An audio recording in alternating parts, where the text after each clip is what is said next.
Hey everyone out in virtual land, hello everyone in physical land here. This is the first of the series of Tea with Mo lectures on non-duality. I'm not too sure if everyone knows what that is. I'm going to try and explain it the best that I can. The format that we're going to use today is we'll do a 30-minute lecture, and then we've got 15 minutes for questions as well. So for those of you who are watching live, if you've got any questions, then type them in there. And I've got Damien who's going to give us a hand with potentially reading them out to us. If you're watching it in the replay, then certainly put them down there, and then we can answer them in the best way that we can as they come up as well too. So thank you all for joining me here today.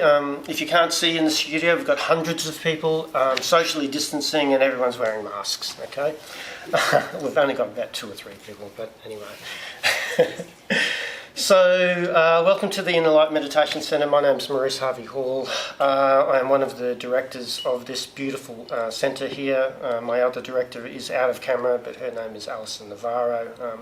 She probably won't come on camera because she's quite shy, but she is certainly a part of everything that happens in this space. So I'd like to honour you, Alison Navarro. Thank you. These conversations are something that I've been wanting to do for a good period of time. The reason why I've wanted to do them is because of the significant shifts that they've created in my life and the way that I've been able to see life, view life, meet life, engage with life, and how life then engages with me as well. So when we talk about non-duality, it can be quite confusing for some people, because just to understand the concept of non-duality, we also then we need to be aware of what duality is. So there's a bit of a template that I'm going to follow today. One is obviously the intro of what this is. Then I want to talk about what duality is. If we're going to talk about non-duality, we need to have a reference point and a start point as well too. I'll introduce the concept of oneness. Now, oneness isn't necessarily non-duality, but for the association of words, let's use oneness, because a lot of people have a bit of an idea of what that is. And then I want to then talk about what separation is, and to understand that concept, and we'll move into that. And then, as much as this is a philosophical conversation and a lecture, the way that I live my life is through experiences and the practical application of this. And that's where I'd like to then talk about, well, how do I use this? How does it make a difference in my life? And what are some examples of that? So then that's where we'll go there. So we've got 30 minutes to get through this, so I'm just going to do what I can. I'm going to let this stuff come through, and I'm going to speak from the heart and see what bubbles up within this as well. So let's talk about duality. Now, some of you would be aware of the concept of Taoism, of yin and yang. So you've got yin and yang, they're complementary but opposite forces, okay? But ultimately, they come from this oneness, in a sense. So you've got this circle, and we use the symbol of the circle, and then you've got the yin and the yang that sit within it. And as the dark moves into the light moves into the dark. Now, that is a classic understanding of what duality is. Now, the Taoist guys, they look at it from the perspective of oneness, yin and yang, complementary but opposite forces, and then they call it the 10,000 things. So what that sort of suggests is that from that splitting from oneness into two, that everything then splits from that. And we can see this, I guess, from the perspective of let's look at duality, let's look at the yin and yang first. So with the yin and yang, they're saying that they're complementary but opposite forces. So one force is not better than the other, but as one exists, then the other must coexist. And it's a beautiful synergy and symmetry of this oneness concept existing. So without light, we can't have shadow, and the shadow is a representation of the light. As the sun rises on one side of the planet, the sun is setting on another, and it's a constant flow. The shade that is under the tree in the morning at 9 a.m. is then going to be the sunny side at 3 p.m. and the opposite as well. So we've got this constant ebb and flow of change, but we've also got this constant ebb and flow of light and dark, shade and light.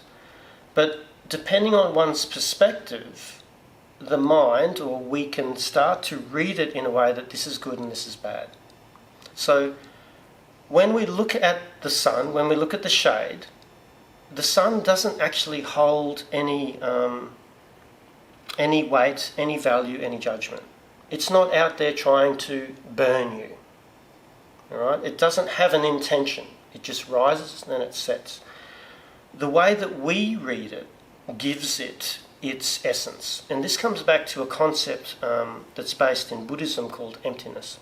So emptiness suggests that everything is empty of its essence other than the essence that we place upon it. So I'll say that again. Everything is empty of essence other than the essence that we place upon it. I did a TED talk about it, and I'm happy to sort of express it in another way. That it's a beautiful book, A Course in Miracles. I love this book. I've got a really good relationship with this book. It's fairly thick, but it's a good book. Okay, I love this book. So the essence that I place upon this book is love, compassion, enlightenment, wisdom. Okay, so that's what I place upon it. But what does this book actually hold? All it is a thing that we call paper, put together with things called words on it. So it doesn't actually have any essence, but I will place meaning and associate things to it. Now, if I pick up this book and I throw it at my good friend Rick over here and it hits him in the head at a particular point, which knocks him over and then he falls down, when he wakes up, I'm obviously going to be outside of the room because he'll chase me, but he may then look at this book as a form of harm. He's not concerned about the words that go into it. So it's the association that he has with it, but it's the same book. Okay, so everything is empty of essence other than the essence that we place upon it. Now the interesting thing about that is that we place essence upon everything. Everything within our lives. Okay, so this is, in essence, the teachings of duality, because duality allows us to see things from a particular perspective. Now, there's a beautiful thing about this, and I'm not trying to take you away from experiencing duality. What I'm trying to bring you to the understanding of is that when you exist in a world of duality and we use it as a point of reference, there is the potential that you will want to move toward things and you'll want to push things away. And this comes from an evolutionary psychology perspective of chasing carrots, reward, and avoiding sticks, discomfort. That creates a dichotomy of conversation and meaning and association within our lives. The challenge is, though, that we are wired, in a sense, to seek happiness. And if we're seeking happiness, what we will then do is try to move away from particular emotions, particular thoughts, particular experiences, and try to grasp other ones. And what we will then say is that these ones that I'm trying to move away from, they have no value. They're negative. They're a waste of time and I don't want to experience them. And I'm going to try to pull towards me what we call positive experiences. Now the challenge with that is that we're missing half of the spectrum, or probably even more of the spectrum. So here's another Buddhist concept called equanimity. And equanimity suggests that there is no positive or negative, but there's potential value in everything. So can I see my negative emotions, which I want to move away from because they cause me discomfort? Can I see the value that exists within them? And can I also see the striving and the yearning and the driving towards something is actually causing me pain? So this seeking happiness, and Russ Harris wrote a book called The Happiness Trap. And we just get caught up in this treadmill of when's the next moment? Where's the next moment that's I'm happy. And then we get caught into a concept called destination addiction, where when this happens, I'll feel this way. And until that happens, then I'm going to feel pretty shitty about myself. Yeah. And we get to this point where this destination addiction then occurs, and in the split second that we've attained what it is that we're looking for, it is gone. And then we're back on the treadmill of going, well, I need to get this for me to feel this.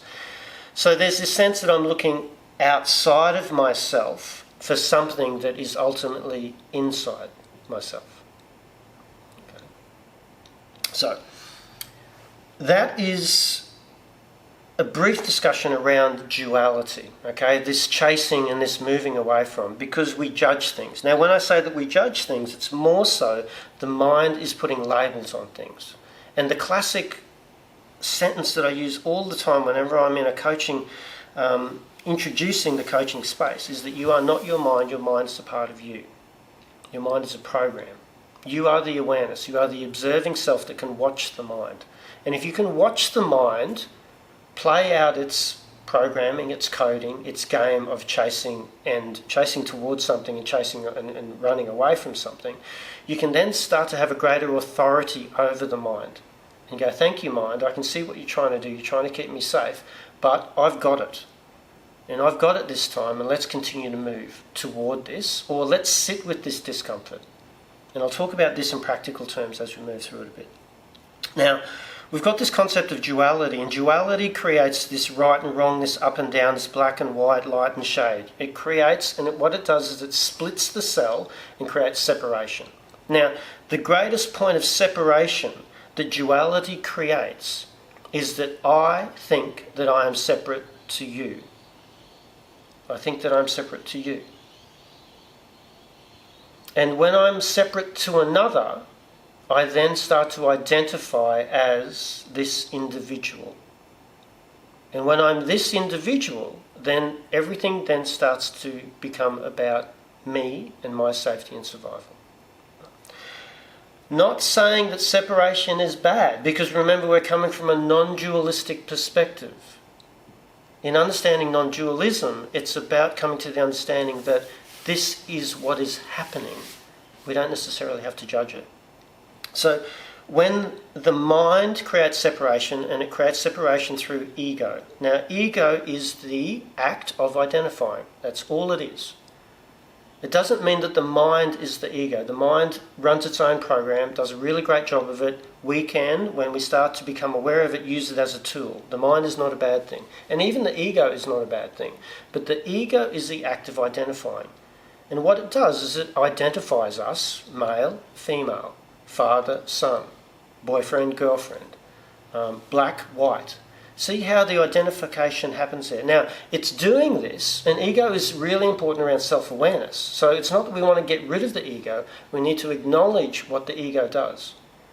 So it's the beginnings of self-awareness, and self-awareness is actually the beginnings of separation. Which is interesting, because we seem to think, oh, I need to be self-aware and then I become one. Well, no. The beginning of self-awareness is that I need to see myself separate to another. Separate to the world. I am my own individual unit of consciousness. Yeah.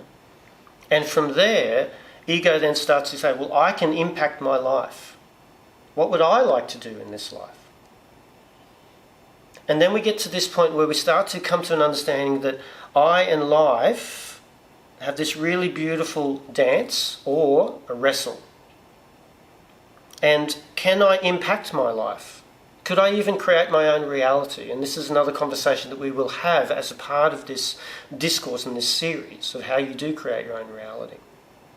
But as you move into that space, the ego starts to identify as something and somebody that is separate to another. Now, the interesting thing here is that whenever we feel a sense of discomfort within us that we cannot sit with within ourselves, and it might be through the interaction with another. So say somebody says something to you and all of a sudden your feelings get hurt. We then start to blame that person because they've hurt our feelings. When in actual fact, from a non-dualistic perspective, we can then start to go, this is really interesting that this is arising within me. This other self was the conduit for me to see this part of myself. Now see the difference within that? So what that says then is, in a sense, the world is a mirror. It doesn't mean that you and I are the same person, but what we are is we come from the same wellspring, the wellspring of consciousness. And everybody that is placed upon my path each and every day will then show me a part of myself. And I can thank every person from a non-dualistic perspective. I don't have to say thank you for being an arsehole to me. It's more so, oh, that's really interesting. That person was an arsehole to me and this is what's arising within me. What do I want to do with that? Do I want to blame that person?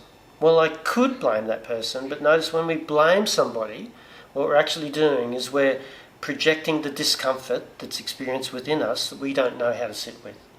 That's what blaming is. If you have enough coping mechanisms, enough resources within yourself and something arises, you can hold on to that and you can assimilate it and you can learn to love it and you can move through that. You don't need to blame it. All right? The opposite of blame is self-responsibility and accountability. I'm going to own me. If I can own me, that's going to be one of the most powerful experiences that you can ever have. Because what that shows you is that you can go out into each and every day. People are placed upon your path. They, in essence, trigger something within you. Now, I'm going to introduce the word trigger. And I'm going to swap it with they reveal something for you. Notice the language. All right? Notice the language. We're taught in psychology these triggers. Let's get rid of this old paradigm of thinking. Let's start to see what is being revealed for me. That is through non-dualistic thinking. And that is through the eyes of love. Now, this is where I want to really take you, okay? That we need to be aware of duality when we're coming from the point of duality. And also what we want to do from that point. When we become aware of that, that's when we can actually impact it. And as I become aware of that, then I can then start to ask the question, well, if I was going to look at this from a non-dualistic perspective, how would that look? Not that we walk around going, well, what's a non-dualistic perspective? It's more so, and this is a beautiful question, how could I see this through the eyes of love? Now that will take you where you need to be. Because in that moment where you're blaming somebody, where you're shifting, you're projecting your own internal discomfort onto somebody else, something else, some culture, COVID-19, whatever it is, governments, I can then pull that back and go, wow, how can I see this through the eyes of love? And when I start to see it through the eyes of love and I ask that question, that will then show you where peace exists within you. And these are the practical terms of it. I'd like to share with you something from A Course in Miracles. Now, it's on page 10. It's in the preface. It didn't even get into this volume of stuff here. And these 3 lines are probably the most powerful, potent lines that I have ever heard, being able to live and being able to experience. And what they say is that nothing real can be threatened. So, nothing real can be threatened. I really want you to sit with this, right? Nothing real can be threatened. Nothing unreal exists. So nothing real can be threatened. Right? So if it's real, it can't be threatened. All right? Nothing unreal exists. So if it's not real, it doesn't exist. It's an illusion. Yeah? Herein lies the peace of God. Now, this is so potent because what it's saying is that the only thing that is real can never be threatened. You don't have to fear it. You don't have to be afraid of it. And the reason why you don't have to be afraid of it is because it doesn't exist. It's an illusion. Now that's really, really powerful because, and for some of you go, what do you mean, Maurice? This is an illusion. How can you say this wall's an illusion? How can you say that chair, this car, this body's an illusion, this experience is an illusion? It's an illusion of the mind. Now, I'm not going to go into it in this session, but I'm going to open the door. Because what it's saying is that if I can see through the eyes of love, therein lies the peace of God. So when you start to notice that you have a distortion of love, where you're not seeing yourself through the eyes of love, where you're questioning yourself, where you're doubting yourself, where you're doubting others and you're questioning others. Because remember, if you're going to question others and doubt others, that's you. That's another self. So from a non-dualistic perspective, you are all reflections of me. Now, it doesn't mean that you are me. You're your own individual unit of consciousness. But each one of you in this room, each one of you that are watching this, any experience that I have had with you, what that has shown me and what it's revealed to me, for me, is what exists within me. Because I cannot have any other experience than my own. You cannot have any other experience than your own. I've got no idea what your experience is. Even if you tell me in the most descriptive words, and I'm the greatest empath that can feel into your emotional system, I've still got no idea. I'm just having a guess. It's an estimate. Can I know my own experience though? And that's the key. Because I'll tell you what, you are with you each and every day. Average lifespan for a male, 82 years. 85 years for a female. 82 years equates to 30,000 days. I'm 51. I've got 14,757 days left. Okay? So, how present have I been? I've pretty much lived, actually, no, I've got less than that. I don't know, 30,000. I think I've only got about 11,000. I have used up 2/3 of the days that I have on this planet. I don't even know if I'll make it to 82. I hope I do. But I may not. So in not being able to know my future, the uncertainty of everything that exists within, can I spend time and get to know myself? And that's the key. So each and every day, each and every moment, people are going to be placed upon your path. And each one of those people that's going to be placed upon your path will reveal to you that part of you that you need to pay attention to. Okay? Bring this beautiful man in. Can we get this beautiful man in picture? This is my beautiful friend Alex, and Paco, he's... Hello, Maurice. Hello. Alex represents so much to me. This man has been instrumental in finding this space, and he continues to turn up, and the insightful messages that come from him consistently astound me. And the beautiful thing is that you are a man of few words, but I feel into your heart. Now this guy is an absolute example of what I'm trying to display to you. Is that whenever he's placed upon my path, a particular part of me ignites. And I love that part of me. So I love this guy.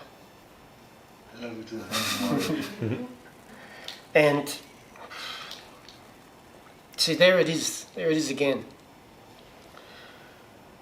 That which arises within me is what he has ignited within me. And I can easily thank you for that, because that's a beautiful gift. This is a gift that is wrapped in a bow and beautiful wrapping, and we can easily see that. Can I see it also when I have somebody placed upon my path that ignores me, that that confronts me, Korvikam. that creates conflict within me.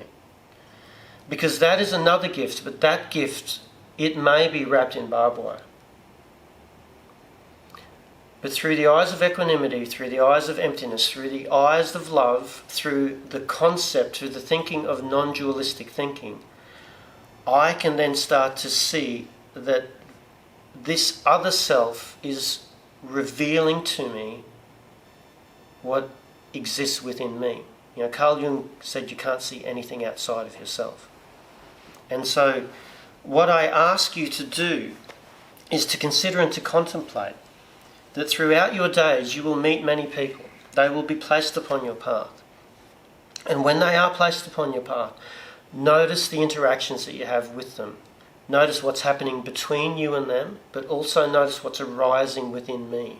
Because what's arising within me, what's arising within you, is what you need to attend to. Because if you don't attend to it, it'll go back in its little hidey hole, and it'll come back out later on.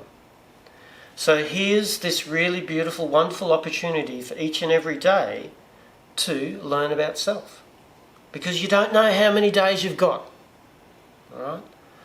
Each day is a gift. Each breath is a gift. Each interaction is a gift. You know that, don't you? I'm blessed, yes. You are blessed, yeah. Exactly. You are certainly blessed. And we are blessed to be in your presence as well. Thank you, Maurice. Yeah. As well as this fellow who sits next to him as well. Because if it wasn't for you, he wouldn't be here. It's sort of like the yin and the yang. All right. So, there's a couple of practical terms and practical uses there. Go throughout your life, watch each and every day what is placed upon my path. What are the interactions that are happening? Because each one of these interactions is an opportunity for me to see myself through the interactions with another self. That other self will be the perfect vehicle for you to see that part of yourself. Think about your friends. Think about the loved ones. Think about your enemies. Think about the people that you try to push away. Because each one of those people is a gift. Each one of them has been sent as a guide from beyond so you can see what exists within you. And when you can start to see through that lens, you know, that just makes your days so much more meaningful, purposeful, exciting. You know, no one gets bored if you're looking at it through that lens. You know, you don't lose interest in life in that way. You're just constantly learning about self. And you're in a state of gratitude because you can thank whatever's placed upon your path as well. Okay. So, there's a quick synopsis around non-duality, duality, separation, oneness, and I guess some practical terms to look at it there. I'd like to, and if anyone's watching at the moment, if you've got any questions, put them into the feed. We can answer them now or later. Happy to do that. If anybody here in this huge audience that we've got has got any questions or any comments, I'd be happy to field any of those as well. I suppose, do you have any advice for where to start with changing this way of thinking? To put it practically, you're talking to someone, they say something that upsets you, you get this rise of an emotion, and normally you would react in a certain way. Yeah. Any advice? Sure. Yeah. So the question was that what is some practical advice if somebody was placed upon your path and they said some stuff or they did some stuff that would normally cause some discomfort that you might want to react to? Yeah? Okay. So the way that I look at that is, so I look at life through a thematic view. So there's particular themes that will be happening within your life. Everyone's life, there's particular themes. Even from an EMDR perspective, we call them plateaus. Yeah, and there's 5 plateaus, but they've got particular themes. So one is I'm in a sense, it could be I'm feeling unsafe. I'm not being heard. Responsibility and control and power. Yeah. So it's a really beautiful point to look from. So if you can start to notice the themes, so what is this interaction actually saying to you? Because what happens with the mind, and there's this concept that thoughts and emotions are indicators of something of a deeper nature. All right, so the thoughts and emotions, they're quite a superficial indicator. They're trying to say, hey, pay attention to this situation because there's something that you need to learn about it. We don't necessarily spend too much time thinking and considering what it is that we need to learn about it. We get too caught up in the thoughts and emotions. And once again, the reactive mind wants to just keep you safe. So last time this happened, what did I do? What did I do to keep me safe? Did I yell out, and the person backed off? Did I become passive aggressive? Did I shut down? Did I walk away? Did I just not say anything, stew over it later on, start to resent them? If I had my time again, I'd do this, that sort of thing. But then ultimately I then start to resent myself. Why don't I speak up? That sort of thing. So even then you could then start to look at, wow, what is the theme of this? You're not going to necessarily get it in the moment, and that's okay. Because there's another concept that we look from acceptance commitment therapy lens, is that you need to have the experience before you can come to an understanding of it. We don't get up and look at our days and go, this is what I'm going to learn today. I need to have an experience where I do get triggered, something gets revealed for me, where I get activated, which then causes me to, I could inquire. But if I don't inquire, I'm just totally reactive. So we really want to try to shift you from the reactive mind to the responsive mind. And the way that we do that, and one of the things that we suggest, is practicing mindfulness. And mindfulness not from a perspective of I'm mindfully going to eat or I'm just going to wash the dishes. It's, can I be mindful of my urges? Can I be mindful of my reactions? Can I be mindful of my thoughts and my emotions? And this is a really beautiful opportunity then to become aware of self, to know thyself. Meditation is another way of doing that too. Yoga, you would know through yoga, that it's becoming aware of what's happening within the system. Becoming aware of what's happening within the thoughts within the system, So it's quarantining that time to be with self. And the more time that I can quarantine to be with self and inquire into self, and then take that practice off the cushion and into life, that's where it will then be helpful. We can't necessarily go into life and have these experiences and be all zen about them and then come out and go, oh, okay, nothing even touches me now, The reason why we have these experiences is because they're beautiful. Can I start to see them as being beautiful?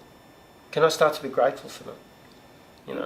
And one of the core things that we teach is to can I make gratitude my baseline? Yeah. Now, the first thing you'd have to do is to practice gratitude. Yeah, and gratitude in a particular way. And then once I start to practice gratitude, then can I be grateful for discomfort? If you can be grateful for discomfort, you will see through the eyes of equanimity, and whatever's placed upon your path, you'll go, thank you, thank you, thank you. I learned so much about that. So it's small steps. Yeah. How long would you suggest for practicing gratitude to actually then become enacted, and when it becomes a part of you, as in the actual becomes that program permanently a part of your life? Because I know that it does change over time, but Sure. How would that then, how long do you reckon it took you yourself to get that? Cool. So the question is that how long would it take to practice gratitude for it to become, I guess, in a sense, a habit, and that becomes your baseline? Yeah? All right, cool.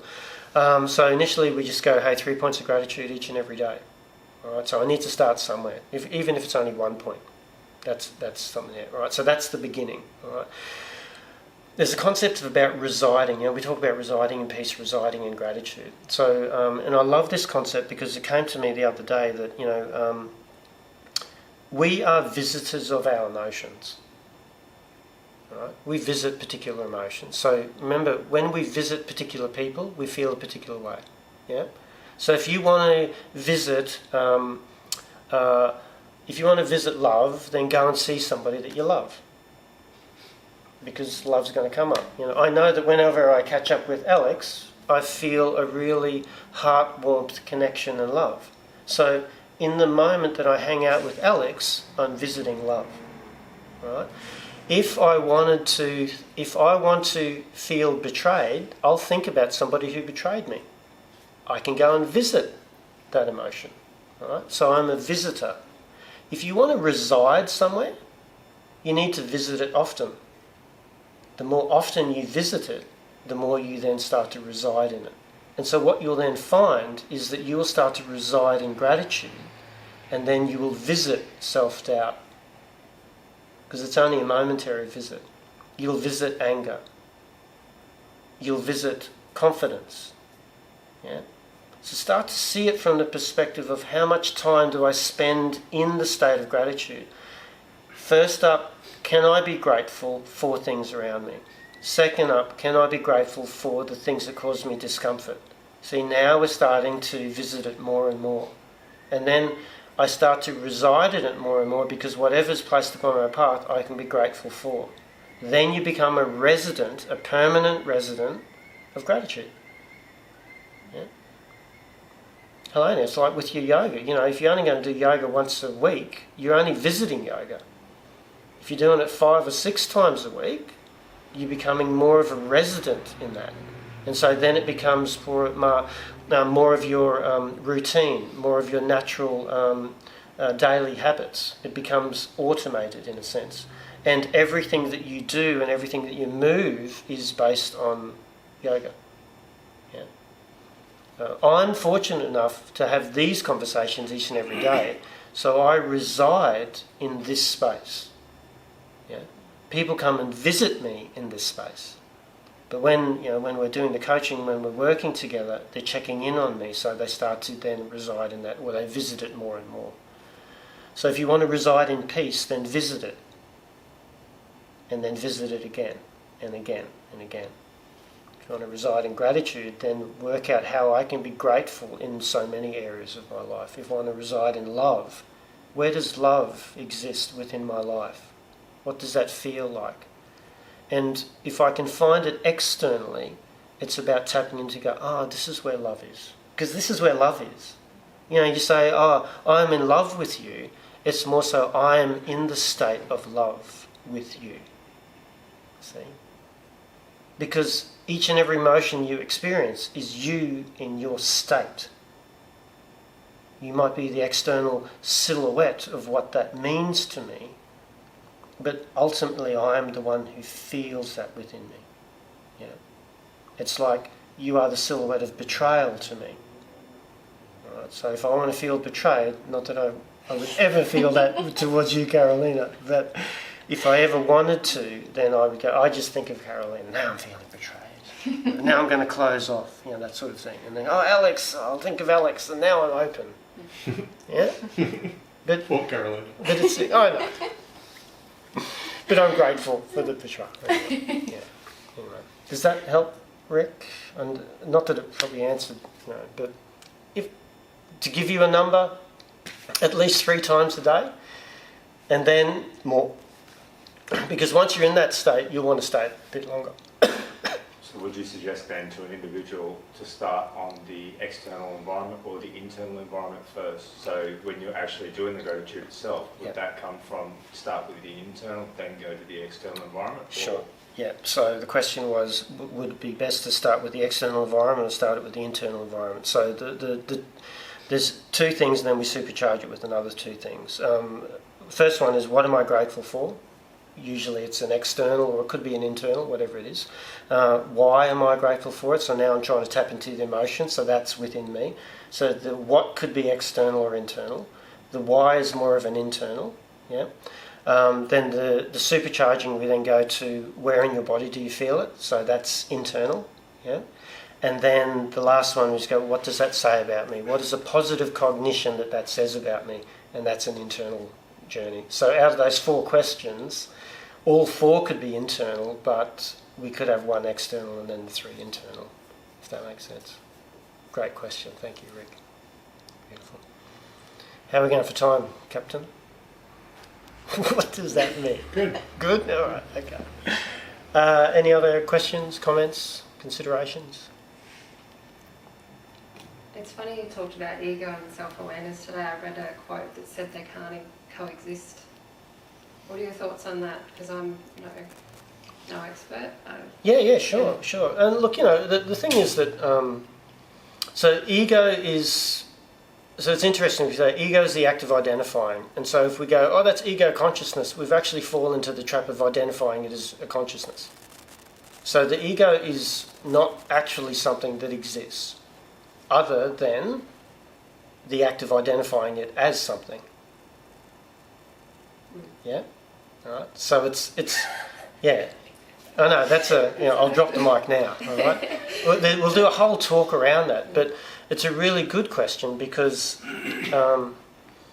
it's like as soon as you identify it, it's gone. Is it kind of... Not necessarily. No, definitely not. So you think about it, if we're looking at evolution as the way that we got here, we're a bunch of apes, then we turned into Neanderthals, and we have these tribes and these groups, all right? Up until a particular point, we would have seen ourselves as a group. We wouldn't identify as anything other than this clan is my group, and we work as a pack. Yeah. So then, what happens through the evolutionary scale and this spark of awareness? See, the spark of awareness starts to happen. So now I've got a bit of self-awareness, but through that self-awareness, I then start to identify as an individual that's part of a group. Yeah? So self-awareness and identification are quite synonymous. Now, I then identify as I'm stronger than this one. Maybe I need to become the pack leader because last time half of our pack got killed. Yeah? So then through the ego, what it potentially does, or what it does, is it starts to look at safety and survival and social hierarchy because it wants to provide the best, be the best, experience the best. And that's where we get caught up within our egos.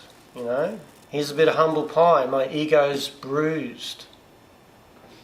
Okay, so they can coexist because I think you can't have one without the other. Now, the beautiful thing about it is that the purpose of the ego was to keep you alive until you then become aware that you are not your ego.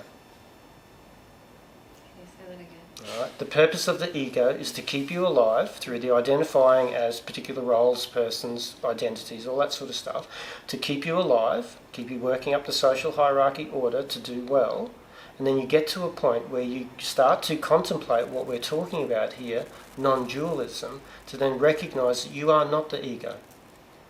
All right. So ego and self-awareness were synonymous for a particular time, until it gets to a point where your self-awareness starts to become aware that the ego is not self.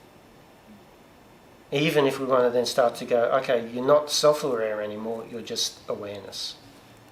Yeah? Because the identification of self might even be part of the ego as well. And the ego can also identify as the spiritual adept as well. I'm on this spiritual journey. My ego could suggest that I'm a spiritual teacher. And I'm not a spiritual teacher. I'm a guy who's just experienced a lot of stuff, learnt from it, and then wants to share it with others. I can share it with others, and I can come from a space of authority because I know this shit works. And Sammy, you know my history. Yes. You know my history. So, and I can thank my history because it's taken me into the deepest, darkest recesses of my mind. That contrast. So, I think from the law of one we talk about catalyst. Was it, Damien, was it contrast allows for, catalyst is the something for spiritual growth. Psychological suffering. Psychological suffering is the catalyst for spiritual growth. Yeah? And this density of experience, we'll move into the law of one as we move through this series of lectures too, which will blow your mind even further. Okay? So this is what Maslow was talking about with his pyramid. Yeah, and so the ego wants to try and get you further and further up. But see, notice at the top, self-actualization. So when you get to that self-actualization, then the ego it becomes redundant. See? So it serves a That's purpose self-awareness. until we get to a point, and then we go, oh, thank you, ego. And see, the sad thing about the ego is it's a thankless job. It's a thankless job. It gets us to this point and we go, oh, thank you, ego, but we don't need you anymore. And it just, what do you mean? I need to hold on to something. And that's where it'll then attach to, oh, I'm the spiritual seeker now. See? Just give me something to hold on to, because ultimately I don't actually exist, because I am the act of identifying. You know, we could even say if I identify myself as awareness, that could even still be part of the ego. It's very tricky. So is that what happens with like cult leaders, where they might start out as your lay preacher and Yeah. I don't know where they go on the pyramid. Yeah, and I think to a point, you know, when we talk about cult leaders, it's more so I am, and so it's a bit of a paradox here. Is that if I consider myself special, then I'm using the language of the ego. Yeah. And it's at the second level, Sammy, of the Maslow's hierarchy of needs of connection. Yeah. Yeah. Sense of belonging. Cool. All right. We good, buddy? We're good. All right, beautiful. Hey, thank you very much for joining me this evening. We're going to continue to run these on a Wednesday evening, and I think we're doing it 3 weeks out of the 4 weeks. And the reason why we do that is because after this we'll have a meeting. So well, I've got a men's meeting tonight, and then I think next week we've got sacred masculinity, and then we'll be back to I think we might back to conscious conversations then as well too. But we'll continue to turn up. Some great content here. Some of it you'll get it. Some of it you might switch off and go, that guy's a real nutter. I'm not going to turn back on to that one. But you will one day, because you'll get to that point of psychological suffering and you go, oh, I need to learn about this stuff. Anyway, so thanks everybody for joining me online. Thank you everybody in here for joining me, turning up in person. Thank you for keeping your masks on all the time while we've been in here as well. All right, thanks everyone. See you. Thank you.